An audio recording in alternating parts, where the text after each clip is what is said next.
শেষ 3 ওভারে দরকার ছিল 38 রান। অনেকেই হয়তো ধরে নিয়েছিল হারবে বাংলাদেশ ইমার্জিং দল, কিন্তু তোফায়েল আহমেদ ও রাকিবুল হাসান জানতেন খেলা এখনও বাকি। 4 উইকেট ও 2 বল হাতে রেখেই রোমাঞ্চকর জয় তুলে নিল টাইগার্স যুবকরা।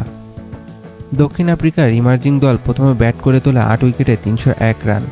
প্রতিবাদে রবিন মিয়ার 87 রান ও আকবর আলী 24 বলে 41 রান। আর শেষটা লেখেন 2 হিরো তোফায়েল আহমেদ 20 বলে অপরাজিত 28 রান ও রাকিবুল হাসান 10 বলে 24 রানের ক্যামিও। রান বন্যায় রাজশাহী মাঠ মাতিয়ে দিল বাংলাদেশ। নতুন তারকা পেয়ে গেল দেশের ক্রিকেট।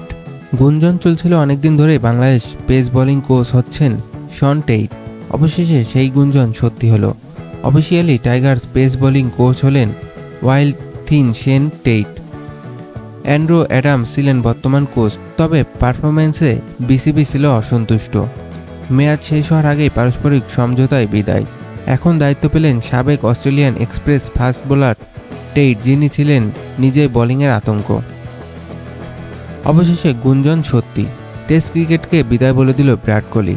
রোহিতের পর লাল বলের ক্রিকেট থেকে সরে দাঁড়ালেন ভারতের আরেক মহারথী।